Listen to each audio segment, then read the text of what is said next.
to introduce our webinar facilitator, Scott Sobczak. Scott is the current chairman of the Transit Training Institute Task Force. Thank you, Rob. It's my pleasure to welcome you to part 2 of NHTSA's Distracted Driving webinar series.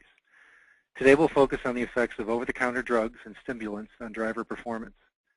Before beginning, I want to extend a special thank you to National RTAP and the New York State Department of Transportation for collaborating with the New York Public Transit Association on this program. Our presenters today include John Fabian, Chief Investigator of Bus Safety for the New York State Department of Transportation Public Transportation Safety Board. John is a longtime friend of the industry who has worked with NYSDOT for more than 28 years. With John, our co-presenter is John Milano, who is a certified physician assistant practicing at the medical department of Liberty Lines Transit. The Liberty Lines Medical Department serves more than 700 employees, including bus operators and mechanics, for occupational-related issues. It performs all FTA, DOT, drug and alcohol program requirements, including medical review officer and substance abuse professional functions in-house, along with DOT driver certification. John and John will begin with a formal presentation on today's topic and then respond to questions at the end. Please note, our webinar is presented with the intent that all shared information is true and accurate to the best of our presenters' abilities. The information is to be used as a training guide to help transit systems improve safety and should not be construed as a regulation, standard, or legal requirement.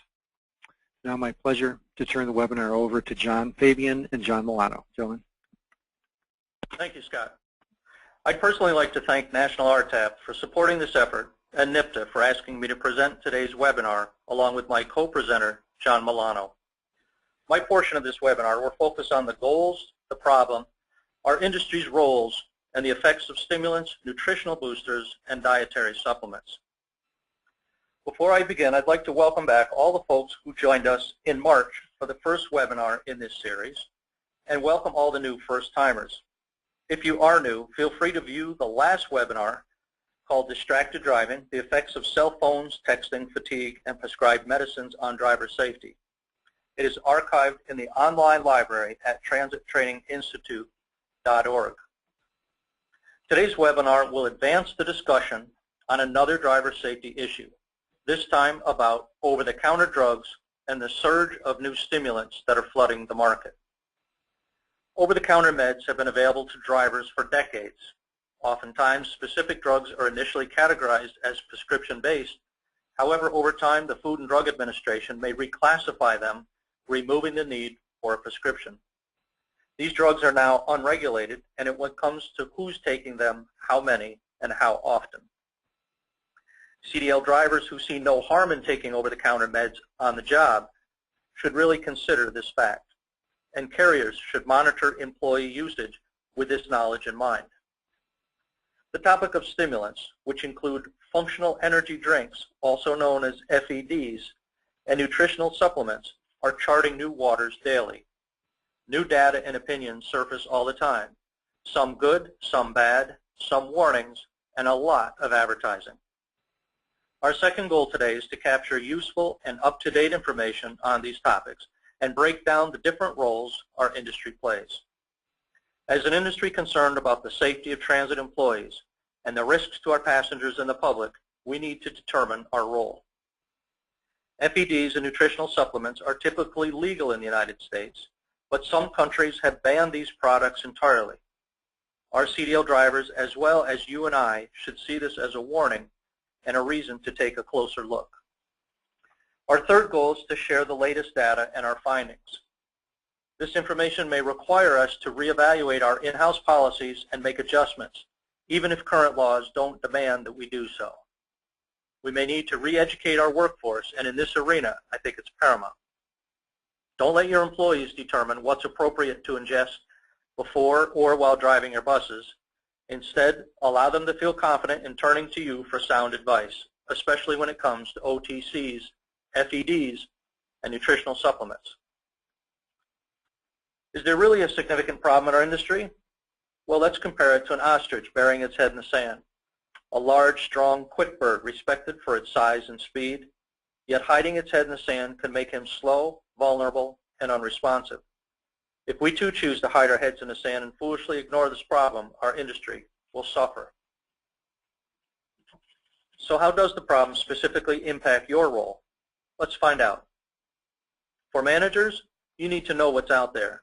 What are your employees turning to for an afternoon pick-me-up? Are your policies updated?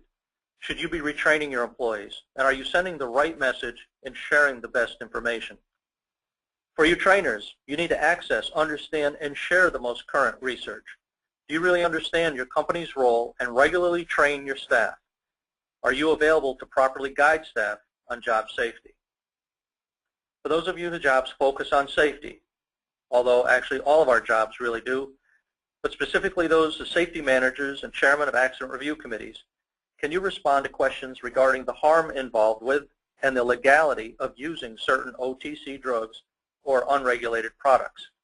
Do you hear the talk in the lounge, and do you know the most commonly used products by your employees? Can you identify these products which may contribute to accidents or unsafe practices? Medical practitioners need to know what their patients are ingesting. What are the compound side effects of specific prescriptions, OTC meds, and other supplements? You must both answer questions and ask questions to discover drivers' product usage.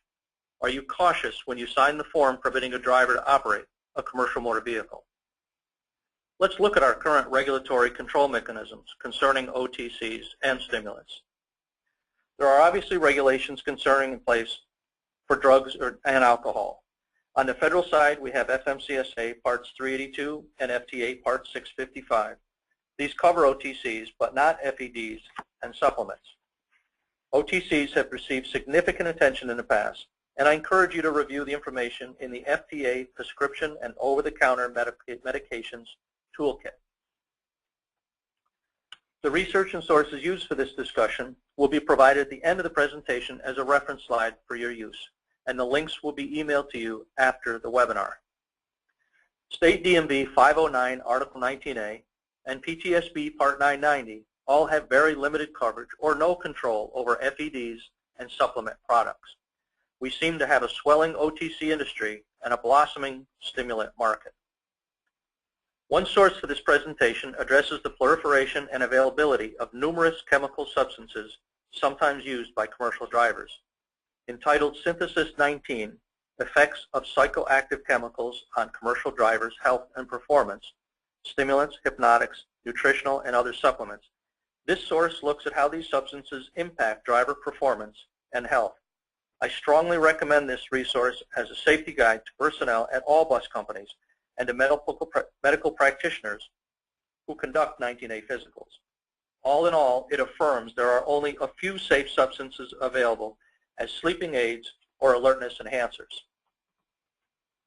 My co-presenter, John Milano, is a certified physician assistant and medical practitioner. John will enlighten you on a few notable OTCs, how his company handles medical oversight, including hiring, physical, and volunteer information for drivers. And lastly, he will discuss a few case presentations. John, if you will take it from here, please. Well, yes, and thank you. I want to thank you for inviting me here to help you with your presentation on this seemingly mundane but rather important topic. Medication used by commercial drivers presents many challenges to our industry. As a nation, we are well afforded with remedies for a host of maladies. With the use of some of those remedies, there are untoward effects which can result in driver safety performance issues. A careful balance must exist to address a person's symptoms and permit that same person to drive safely. I see drivers for their commercial driver medical examinations. Part of that examination is to elicit a medical history, which will include a review of medications used, both prescription and over-the-counter. For the purposes of this presentation, we will concentrate on the over-the-counter medications. As previously mentioned, many medications evolve from being prescription required to over-the-counter. Usually, the over-the-counter dosages are less than the prescription variety. However, without the firm guidance of a prescription, the user is now the decider on how much of the medication to take. You can appreciate that people may tend to use as much medication as they feel does the job, and in some cases, this may cause impairment. While over-the-counter packaging contains warnings related to drowsiness and side effects, the warnings are often in very small print. The potential for impairment exists even in the absence of subjective symptoms. For the benefit of our audience, let me present a few mock presentations that we can keep in mind while I continue, and then we can discuss how these cases can be handled later.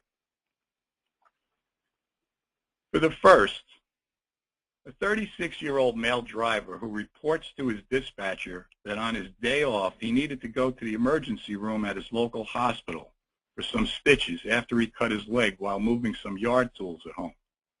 They gave him a tetanus shot and his arm swelled up.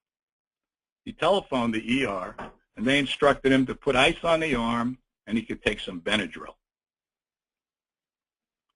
The next is a 52-year-old driver who came back from a vacation in Mexico. He does not really feel sick, but has some diarrhea and really wants to work. He went to his local pharmacy where the druggist suggested he take some Imodium that he could get over the counter. He's been taking 2 tablets every 2 to 3 hours with some relief. And lastly, a 60-year-old female driver spent a week babysitting her toddler grandchildren and is now back to work with a cough and cold. A daughter gave her some Robitussin cough medicine that she finished, and she went back to the drugstore and picked up some more. She did not want to miss any more work and continues to take the product. Many products that treat cold symptoms, coughs, allergy symptoms, travel sickness, and pain contain substances that may have a significant impact on driver performance. These effects can occur shortly after ingestion, they can last several hours, and they may even cause significant hangover effects the next day. Additionally, it is not uncommon for over-the-counter medications to contain multiple medications. A single product can contain an antihistamine, a decongestant, and a pain reliever, compounding the medication's side effect profile. Of the potential driver-impairing side effects, drowsiness is the most common. Drowsiness is the feeling that one is about to fall asleep. Research conducted in driving simulators has shown that impairment observed with therapeutic doses of some over-the-counter medications equals that observed for blood alcohol concentrations above the legal limit. Other side effects include blurred vision, dizziness, restlessness, nervousness, irritability, and confusion. I'd like to share a few key medications, where we can find them, and what potential driver impairing characteristics they have.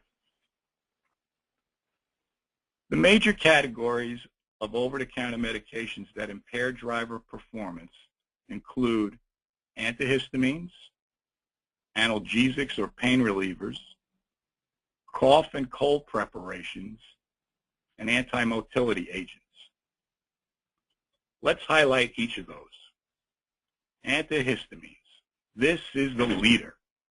Approximately 40 million people in the United States suffer from allergies, one being allergic rhinitis, and only approximately 20% of those will seek professional care for prescription medication.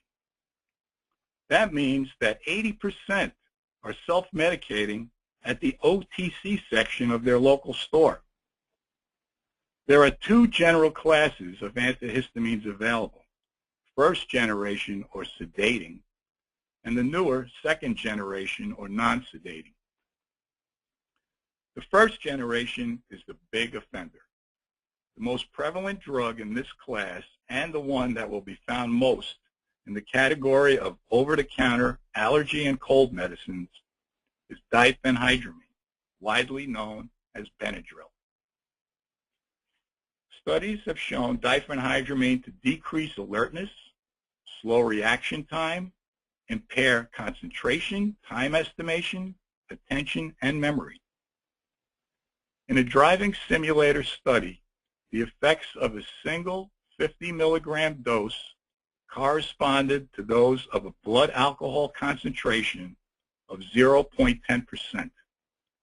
That's the DWI percent before they lowered it to 0.08, twice the legal limit for CDL drivers. Alternative antihistamine examples that are in the non-drowsy class and currently available are Allegra and Claritin. These are clearly a better choice for a driver. Diphenhydramine is also found commonly in OTC sleep aids like Compose, Nitol, Tylenol PM, and Excedrin PM. It is also the ingredient in Dramamine, which is used for motion sickness. Antihistamines are also found in some menstrual discomfort medications like Midol PM and Menstrual Relief. For analgesics, naproxen and ibuprofen, marketed as Aleve, Advil, and Motrin, while not common, can cause drowsiness or dizziness and impair driver performance at higher dosages. Some pain medications also contain diphenhydramine, like Advil PM, which we know to cause driver impairment. For cough and cold preparations, decongestants, expectorants, and antitussives, such as dextromethorphan, have driver-impairing side effects such as drowsiness, blurred vision, and confusion. Examples are Robitussin, NyQuil, and Delsym. Also, a great quantity of these products will include diphenhydramine or doxalamine, which acts as a sleep aid. These products are used for antimotility. They're short-term gastrointestinal problem relievers, such as diarrhea. Loperamide, found in Imodium, may cause dizziness or drowsiness at higher dosages. Now I would like to explain how we at Liberty Lines address medication use. We took an active role in mid-2000 to alert our safety-sensitive employees on the use of both prescription and over-the-counter medications. This slide shows a passage from our driver handbook addressing medications. We make it part of our policy that the company medical department be informed of employee medication use. We emphasize during training that we are concerned with all medication usage. We allow for an open discussion regarding medications with our medical department. This slide shows a memo that is given to each safety-sensitive employee upon initial and subsequent routine training. This note acts as an aid and reminder that medications can cause impairment. Our trainers will go through and explain this message to our employees and then request that this note be returned to the company medical department with a listing of any medications the employee uses. This note is then reviewed by the medical department and action is taken as required. During the commercial driver medical exam, medication usage is discussed. Occasionally, a medication usage is uncovered that our medical department views as potentially driver impairing. This slide shows a note that we use to seek authority from the prescribing healthcare professional for those medications, alerting the prescriber of the employee's occupation and our safety concerns. Many times, this will encourage the provider to switch to a less impairing medication. This next slide shows the medical examination report. The driver's section in this report requires that all medications be listed, including over-the-counter medications used regularly or recently. The examiner's section requires that those medications be reviewed with the driver and to discuss the potential hazards involved when driving.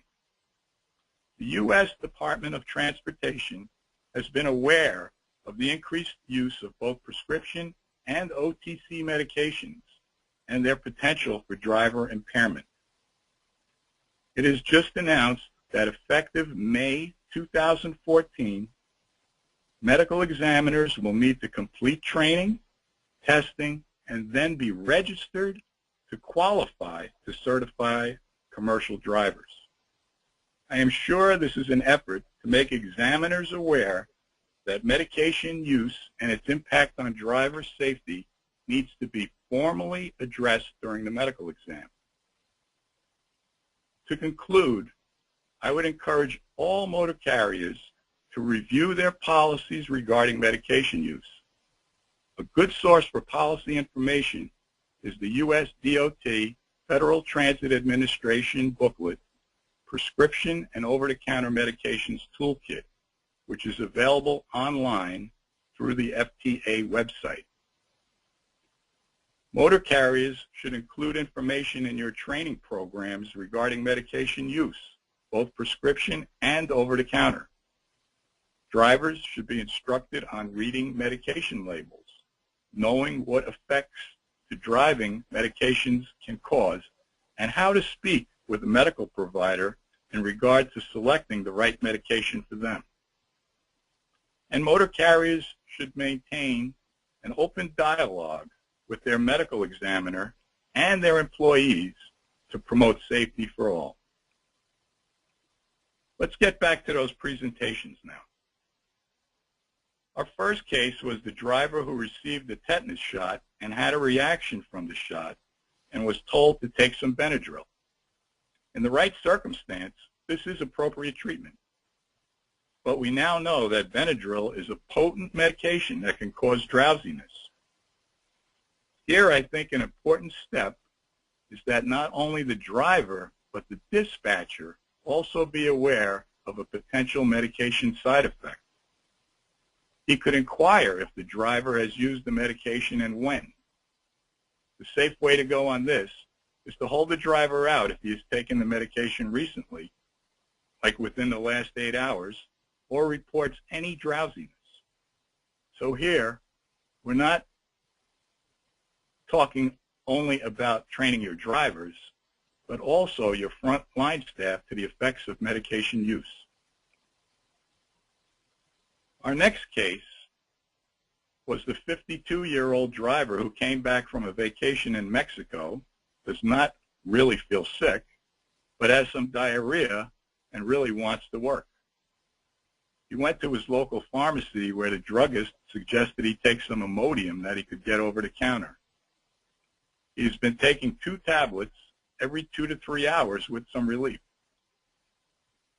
While Imodium, which is an OTC anti-motility agent, has a rather well-tolerated safety profile, the point here is the dosage which the driver is taking. The normal dosage as listed by the manufacturer is a maximum of 4 tablets in a 24-hour period. The dosage our driver is taking is several times that, and there could be some driver-impairing side effects, not to mention that there could be some more underlying medical problem occurring. In your training program, you should impress upon your employees that they should read labels and be cautious with medication use, especially dosages. And our last case was the grandma who spent a week babysitting her toddler grandchildren and is now back to work with a cough and cold. She has continued to take Robitussin cough and cold medicine. Looks like our driver in this case picked up a bug from the grandkids. Active drugs in Robitussin and other cough and cold preparations can cause drowsiness, dizziness, and even blurred vision. Once again, it would benefit that we include in our training instruction that labels should be read thoroughly and to be aware of any potential side effects. Limiting use to outside work hours would also be beneficial. Also, in each of these cases, it's a paramount idea to have the employee explain to any provider of these products what occupation they are engaged in, so that the safest choice in medication can be made. Thanks, John. I'll give it back over to you now. Thank you very much, John. I'd like to turn the discussion on commonly used stimulants. The two most common are caffeine and nicotine. Well, let's make one thing very clear.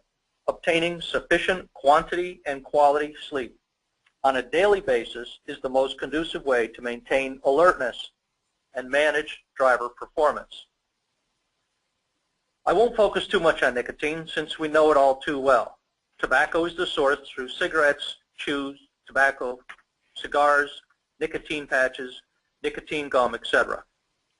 It increases heart rate, blood pressure, and it impacts other respiratory functions.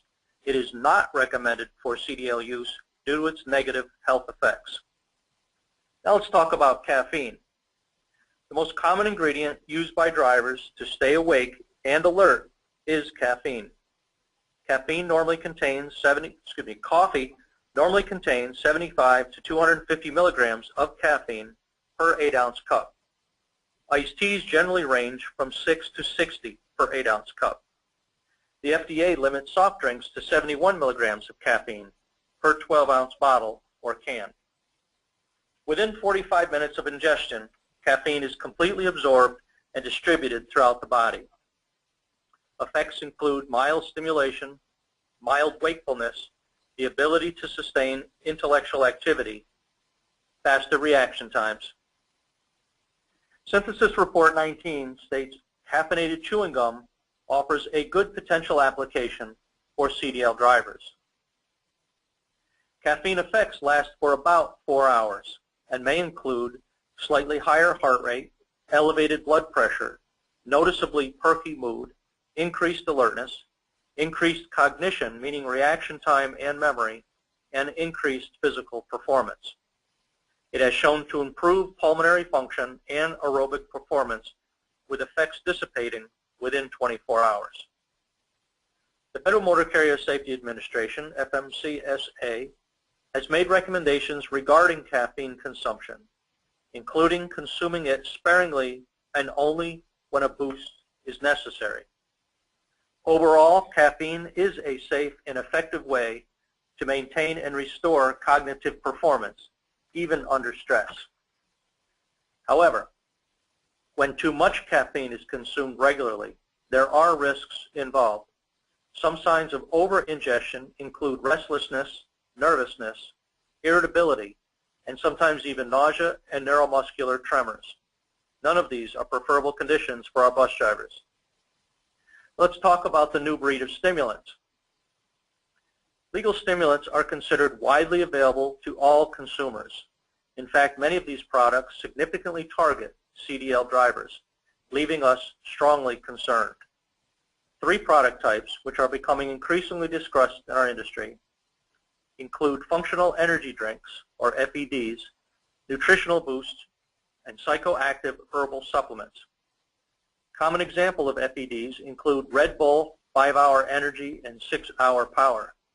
Nutritional boosts can come in the form of bars, tablets, pills, and powders. And psychoactive herbal supplements are more in the form of ingredients such as guarana and ginkgo biloba, for 2 examples. Let me make one important distinction. FEDs are not sport drinks. Sport drinks such as Gatorade replace the body's electrolytes after strenuous activities. FEDs actually dehydrate the body, especially when mixed with alcohol. These drinks are typically made of sugar water, fruit juice, flavor, and high levels of caffeine, taurine, and other herbal stimulants. Some have other ingredients such as guarana, ginseng, and orange extract. These drinks claim to stimulate and improve physical activity, endurance, reaction, speed, and concentration. Some FEDs contain up to 300 milligrams of caffeine, which can result in significant effects, especially on individuals with cardiac disease and hypertension or caffeine sensitivities. One study concluded FEDs could reduce sleepiness and sleep-related driving accidents. However, the concern is for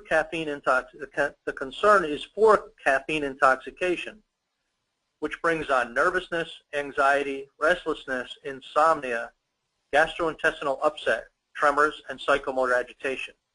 There in fact have been 4 cases of caffeine-related deaths and 4 separate cases of seizures associated with consumption of energy drinks. The high amount of caffeine in FEDs is the main cause for concern. The second concern is the lack of research verifying the possible synergistic or interactive effects of FED ingredients, especially if a person is taking medications or other chemical substances. It is crucial to read the label. The label should list all contents, although some don't, and helps consumers to understand what makes up a product. Take advantage of this to decide whether or not your driver should be consuming these products while on the job. Nutritional boosters are also marketed in large numbers as energy boosters in the form of bars, pills, tablets, powders, and so on. They claim to enhance performance, alleviate stress, and provide energy and power.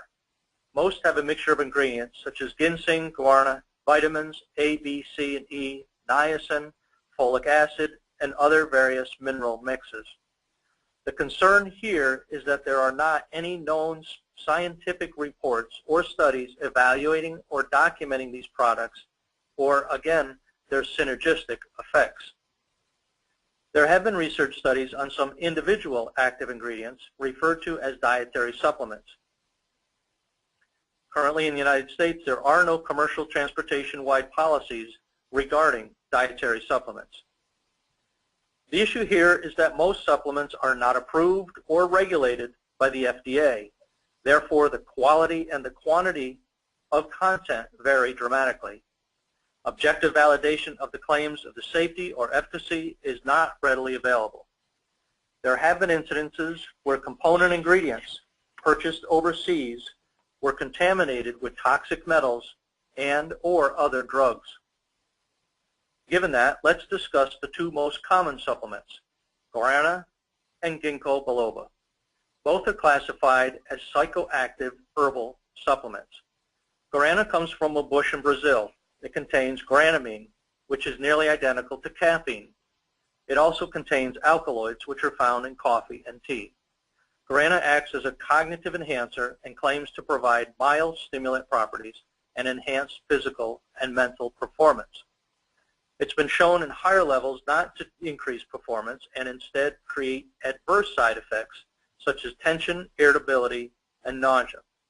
No long-term adverse consequences have been reported. Further research is needed to assess the effects of typical doses as well as the synergistic effects when combined with other psychoactive ingredients currently in supplements. Further educational materials for CDL drivers and their employees are also warranted. Ginkgo biloba has been used for thousands of years in traditional Chinese medicines for various treatments. It has also been used in Europe to treat memory loss, dementia, macular degeneration, and it's currently very popular in the U.S. It is known to interfere with platelet activation and be a free radical scavenger, and that doesn't make me want to out try it. However, it is reported that it improves blood circulation, it treats tinnitus, otherwise known as ringing in the ears, treats short-term memory loss, and prevents stroke by acting as a blood thinner. However, anyone currently taking a blood thinner knows this is carefully monitored, usually by a cardiologist, and therefore a potential for a synergistic effect is of primary importance. The current overall assessment reveals an insufficient number of studies to make a definitive statement regarding CDL drivers using it as a driving aid. There is also a lack of standardization of ginkgo biloba extract in the current marketplace. As we conclude this webinar, please note the following. First, be open-minded to new information and review current research in this area. Be prepared to issue new policy statements and train employees as new information becomes available. Continue to develop resources for your employees. Educate your employees not to experiment through trial by error, which could lead to trial by trial. And lastly, maintain frequent contacts with trusted information sources such as the following: the Transit Training Institute, Public Transportation Safety Board, New York State Department of Transportation, National Rural Transportation Assistance Program, Department of Motor Vehicles, the Federal Transit Administration, FMCSA, USDOT, the Transportation Safety Institute, and Transportation Security Administration, NHTSA, and the U.S. Food and Drug Administration. To find out more details on this topic and to review the research covered in this presentation, please refer to the resources on this slide. Links will also be emailed to you after the webinar. Before we move forward with the question and answer portion of our program, we ask you to please save the date for this year's NIPTA Great Ideas Conference and Expo, held September 19 and 20. That's September 19 and 20 in Saratoga Springs, New York. We are going to continue to discuss distracted driving issues and expand the information on this webinar series at that event. As we come to our closing, before we take questions, I'm hoping that perhaps some of you have already moved ahead of the curve and adopted either new policy or procedures regarding OTC stimulants that are not covered by regulation, or perhaps you've updated your driver's information about these products and be willing to share those policies, information posters, forms, warnings, whatever you have. We would like to make your best practices part of our Transit Training Institute's library. We may also want to contact you for using your information at the upcoming conference. For those of you desiring to attend the conference, registration details are available at nypublictransitgreatideas.org, all one word. Also, each participant will be emailed with additional information about this webinar, the upcoming fall conference, and a short survey. We'd like to thank you very much for listening, and at this point, we'd be happy to take questions from our listeners.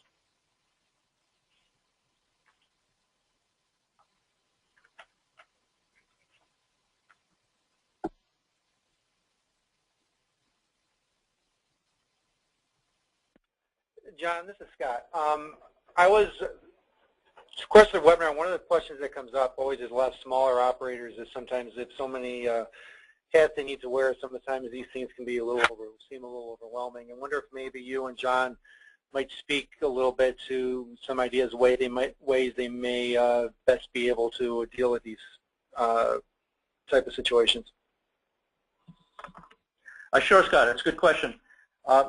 You know, there is an awful lot going on, especially now with a lot of reduced employment at the smaller companies. There's less money, less abilities to be able to get to training programs and things like that.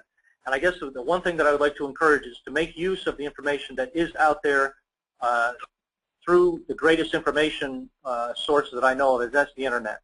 You know, we currently now have the Transit Training Institute library that's up, and a lot of links to a lot of these applications where people can download information, and we also hope to continue to build our information sources about this topic to the point where people can access perhaps posters and perhaps policies from other folks that will aid in not having them having to create their own. So we're trying to take that workload off of them and still be developing this awareness issue of the OTC stimulant issue. John, do you have anything to add?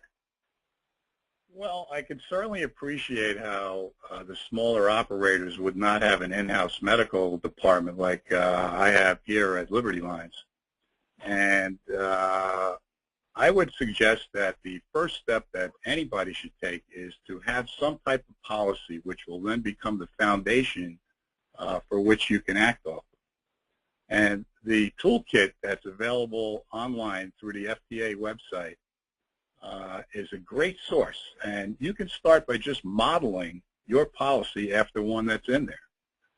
You can adapt it as is, or you can switch it around to conform to what you think is something that would work for your particular company, and use that with good intention.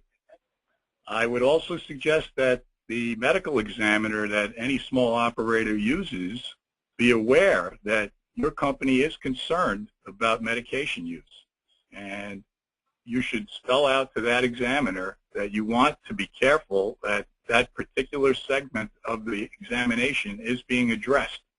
And like I mentioned, the the US DOT now is going to be making the examiners register. They're going to have to qualify. They're going to have to take a training course, which is an extent of 13 hours in training. They're going to have to be tested. And then once they complete testing positively, they're going to have to register, so that anybody who is going to be conducting a DOT-type medical exam, a 19A medical exam, is going to have to be registered. So those new examiners, once they're on board, this should certainly be part of the practice. Now, well, I'm not certain that everybody is addressing it as thoroughly as they could. So you might want to include some information that can be given to the driver when you send him for that medical exam, making the examiner aware that you want your policy to be brought into light when the examination is being conducted. So that would include medications that you're concerned about and its impact on the driver's safety. Some people have talked about making a list of medications so that it would be an easier frame that the drivers and the company can work off of. However, I find that it's sort of a moving target where medications come on the market, they get changed. Recently, there's been changes in decongestant medications because of some illicit uses that can be modified from them.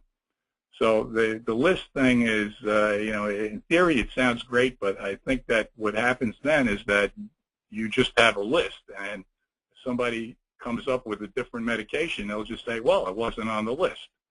So a list may be, in theory, good, but in practice it may actually be have a little shortcoming. So a message that can be brought with the driver to the medical examiner about medication use, I think would be a good step. And also encouraging your drivers to understand that these medications do have some effect on driving, potentially, and that they should be very cautious about it. Thank you. Thank you, John. And Scott, if I just might add one more thing to that, this exactly what John is saying cannot be supported unless the company has a good interaction with its drivers and its employees. And it's not just drivers, but it's really all employees. And so that interaction where we're trying to establish that there is information out there and how to get it to drivers or to the employees. We can't always expect the employees to be doing any searches online or at home or doing that. They have another job to do. But it is our role and it is our job as safety people to try to prevent accidents and injuries, or the chances and contributing factors that these type of ingestions of different OTCs and stimulants may affect. And part of that has to be not only in the beginning of the hiring stages. I see one of the comments was talking about the importance of hiring and also the importance of veterans, but it also includes the hiring of anybody who may be coming into the field already on prescriptions. But as our workforce gets older, there are a lot more medications that we can expect that people will be prescribed and be given in between the physicals. So you have a 2-year physical window, or maybe somebody has a 1-year physical window depending on their particular physical condition. There's a lot that can happen, and so we need to make sure that they understand that this is an ongoing concern that everybody needs to bring forward and have it evaluated for the safety of everybody. It's much better to do it now than if a situation happens and we have to backtrack and see why this accident may have happened. At a recent course that I was teaching, one of my baitfish classes, I had a class of 31 people, and I asked for a show of hands of anybody in the class who was not under a prescription medication care from a physician, and not one hand went up. 31 people, everybody on the prescription medication. So it is an awful lot of it out there, and it's just really something that we do need to take attention to and do something about. And that's really this awareness of this webinar is what we're anticipating to be able to help the smalls, the large, and even the mediums. Thank you. Also, for a small operator, getting ahead of this would be so much more beneficial than being behind it. I mean, a simple little thing like the usage of Benadryl. Now somebody walks up to the dispatcher and tells them that, I'm not feeling that great. I took some Benadryl, and now you have to take the driver out of service. That's going to cost the driver a day. It's going to cost the company a day. And just being ahead of this by making the driver aware that some of these medications are going to be causing impairment and therefore cannot be used would be beneficial. You know, John, you had mentioned an aging workforce, too, and I think that's an important point. I think often some of these drugs, too, will affect an older person differently than they may a younger person. And if a label gives a certain dosage, that doesn't necessarily have a 65 or 70-year-old individual in mind. They may have to be extra sensitive about how they apply that dosage. And then that goes Absolutely. also for the FED drinks, right? Right, John? I'm sure you came across that in your research. Absolutely true. You know, and John Milano, you know, and you've already said this, but also to Scott, to answer your question, you know, even if you're not older, but everybody has sensitivities that are different from person to person, and so this really does become an individual type of situation, person to person, and that relationship with the person who's giving them their physical and who can evaluate how that person reacts to a certain particular medication.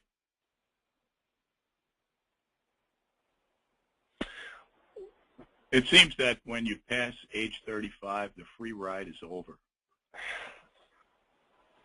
So anybody who's beyond that really has to make a even more detailed investigation into what they're using.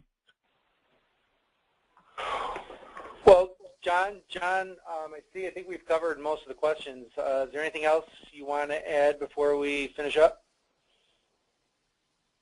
I'm good. I just want to thank everybody and thank NIPTA and RTAP for the opportunity to present today's webinar. Yeah, I think you guys did a terrific job. I also, just in closing, too, would want to just throw out to the other people participating in the webinar with the Transit Training Institute, if you have any thoughts or ideas for future webinar topics, we're always very interested in receiving those. You can contact the association through the NIPTA website. And also, you'll be getting an email in the coming weeks with a review of this seminar, and you can also respond with some ideas at that time as well. I'd also like to comment that if anybody would be interested in presenting, I learned an awful lot through doing this. The research was great, and the team that works for the program is excellent, and I want to thank you again. Thank you, John. Thank you, John. Okay, I think it looks like our time is about up. We wanted to keep this within 50 minutes, and I see it's 2:49. Anyone thinks of any questions afterwards, send them in. We'll get back to you. But thank you all for participating, and thank to National RTAP, Rob, for your help in making this possible.